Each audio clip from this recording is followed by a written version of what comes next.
Howdy folks! So last video, we spent some time looking at how a sequel can get things wrong by not looking at what people liked about its predecessor. I was gonna put in a Star Wars joke here, but let's be honest, there's a group of fans that couldn't tell you what they wanted if they tried. Plus, it'd be irrelevant, because Rise of the Tomb Raider actually doesn't have that problem. It's a great game, and it shows how with just a few organic additions and improvements to gameplay and graphics, you can make a truly brilliant sequel. It also shows that we can run using a radio. Some of the time. And finally, it sort of shows how we can set up a series for future failure. Let's take a look here. Graphics. So we'll get this out of the way. I mentioned in the previous Tomb Raider review that I would love it if Lara had some scars that showed off the bad injuries she took in that game.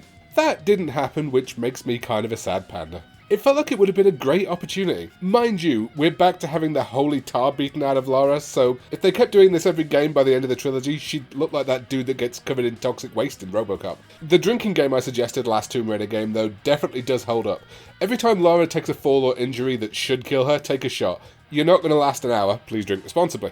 We've gone from a jungle-like island setting to a tundra surrounded by mountains, and the opportunity hasn't been missed to give us some amazing ice and snow effects. I was playing this at the start of summer, and I honestly still ended up feeling cold just looking at some of these. I was going to make a comment here that it would be a shame that the ice doesn't really act like ice, but it then occurred to me I'd be asking for ice physics to actually be put into a video game. I picked up a Mega Drive Classic recently and I've been spending some time with that. That must be it. I must be nostalgic for terrible old game design. It's interesting really, the graphics couldn't really have done Spectacle much better than the first one did, so the improvements have kind of been more subtle. Notably the characters' facial animations, which are some of the most expressive that I've ever seen. It leads to some really interesting gameplay moments too, like when you can tell this character is lying to you about being held prisoner before it's revealed. She's sat in a room covered by blood, and sure her story's a little bit off anyway, but there's also not a mark on her. The consistency in the graphics up to this point suggests that's not an oversight, and something must be wrong with her story. It's super well done.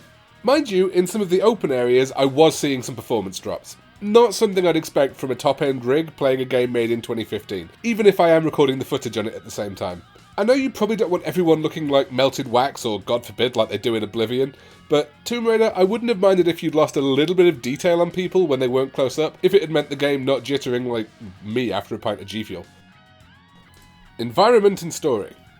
So fourth wall break, I said in the script for this part of the review that I was going to get this out of the way up front, but I do mention it several times because I'm still angry about it. The first game, Lara is shipwrecked on a desert island, so she has to make gear or scavenge gear from various places. This time around though, Lara is going into this situation expecting harsh conditions and armed resistance, and she brings with her precisely nothing. There's a joke by a British comic called Jasper Carrot that talks about idiots climbing mountains in trainers and a bobble hat. Lara didn't bring the bobble hat. We're going to go back to this in our next section, but this is obviously a decision that's put in place for gameplay, but man does it leave Lara looking stupid at the opening to the game. We have two story threads going on in this one like we did the last game, and like the last game, they don't mix particularly well. We've swapped which one of them is clearly the superior one this time though. What I would consider the primary story is Lara trying to restore her father's legacy, after he was driven to an apparent suicide once the media got hold of the fact that he was insisting there was an artifact out there that could grant eternal life. He was of course totally correct, you've been to a video game before, and we set off, albeit without taking any equipment with us, to a mountain in Syria to try and find it. Our second story is about this big, faceless, evil, pseudo-religious, militarized NGO named Trinity. And they're after the same prize we are, they are torturing the people who protect it. Oh, and the people who protect it seem to have Jesus leading them, although in fairness he's kind of a badass. I'm not even being flippant either, by all accounts he is Jesus, it's what all of the murals and stuff you find seem to indicate. Then Jonah, who we saw briefly in the intro and from the first game, reappears, gets instantly kidnapped, shot and resurrected because... Actually, I have no idea why any of that happens. Jonah is more or less Princess Peach as far as this trilogy is concerned thus far. The two plots do kind of have a link in one of the main villains, named Anna. She was apparently trying to bring Lara's father into Trinity before his untimely death, but honestly the two plots just don't really mesh all that much. One is this small personal story, and the other is an excuse to have a bunch of soldiers for us to fight. Anna's brother seems far more motivated about this than she is, but he's another mustache twirler. We end up with this segment where I'm supposed to be protecting Jesus, okay, the prophet as they call him, let's not get in trouble here, and his people from Trinity, but his people make it clear they don't want you there. I've spent next to no time with them. It's just an excuse for some shooty bang bang, which is okay, but it's not good story. Oh, and then at the end of the game, we're given these immortal, ageless soldiers called the Deathless, who just feel like a repeat of the samurai from the first game. I'm not really sure why they're there just kind of unnecessary. For all that though, I'm not saying that the plot's bad, it's just one of them is certainly better than the other. Environmentally though, things are every bit as strong as the first outing. I don't care for the game world as much as I did the island here. It doesn't feel as immediate, but I appreciate that you can't really replicate Inescapable Island of Doom twice in a row without it seeming like you just copied and pasted footage like a Red Brown film.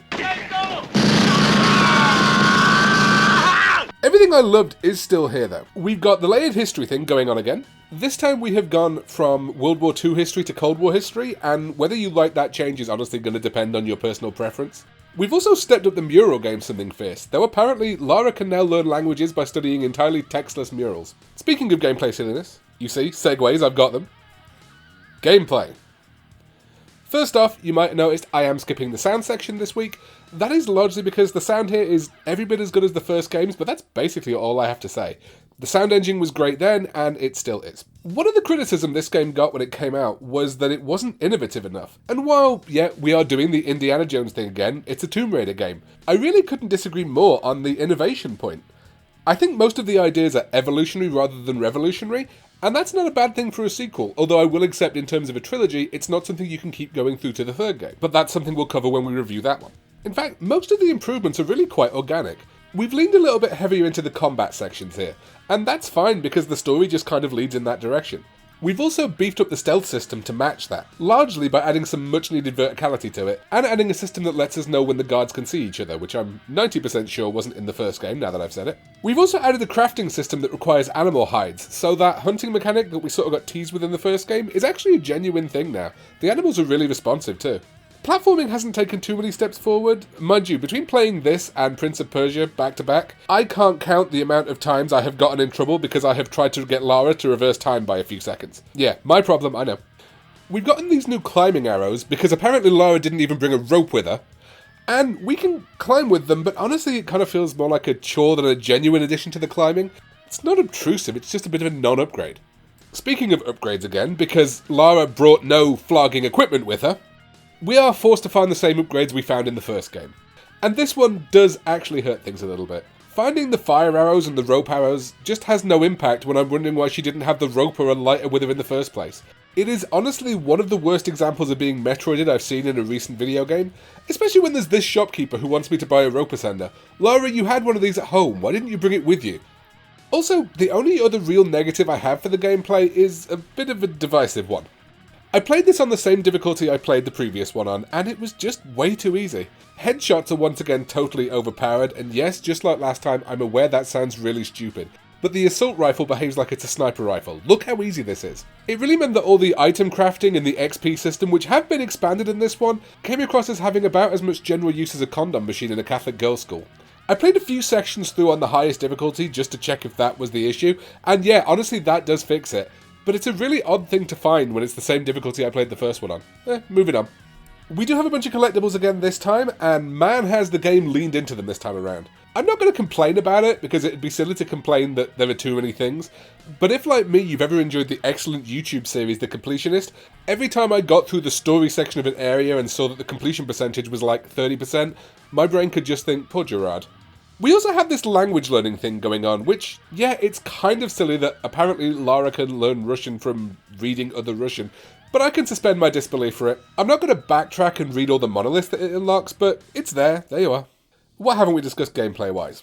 Feels like something major we've left out that we should be talking about in a Tomb Raider game. Tombs! Right. So there are more of them, they're gorgeous, and the rewards in them are actually pretty unique this time. Although some of the powers that Lara apparently gains from reading the books at the end of the tombs do push on suspension of disbelief to a fairly large extent. But it's fine, we are playing a video game at the end of the day. The tombs actually contain some of the game's best puzzles, which is why it's kind of weird that optional is plastered all over from the moment you see them. I've never had a game plead with me at gunpoint not to do its content before. It's a very strange feeling. Finally, on gameplay though. Two biggest innovations and two of the best things about the entire game. Are you ready for this? First off, grappling hook. I love a grappling hook. Every game should have a grappling hook. You can only use this one in like limited places, but it still makes you feel like a badass Tomb Raider swinging about on a rope. I don't even care if I'm supposed to be going the way I'm going. I've got a grappling hook. Woo! Second, and I know I mentioned this up front, but it's huge. Are you ready for this? Lara can run around using her radio. most of the time. Sometimes she just kind of shuffles. I'm not actually sure what the rules are for when and where, but seriously, I wooed out loud the first time I saw her running around while using the radio. More of this, please. Random stuff. How did Lara get a usable hide out of a deer that's in this state? Why can't I move around while listening to tape of recorded audio logs? Why do I need to buy a lockpick when Lara apparently doesn't need one here? Why does Lara think she needs a glow stick in this situation? And finally, just how many glow sticks did Lara bring, considering she brought nothing else, and where's she keeping them? So, yeah, Rise of the Tomb Raider is a sequel done right. It tries a few things that don't really work, sure, but it tried to expand on the things that did, keeping things tonally on track, and it was a marked improvement in the graphics department with a bigger world to play around in. That said, the core gameplay loop was going to need something adding to it if the next game was going to stick the landing for a trilogy, and that Trinity story was going to need some humanizing, as it was clear that's the one we were going to be continuing. Did that happen? Not really, but we will get onto that next week. Until then, grappling hooks! Woo!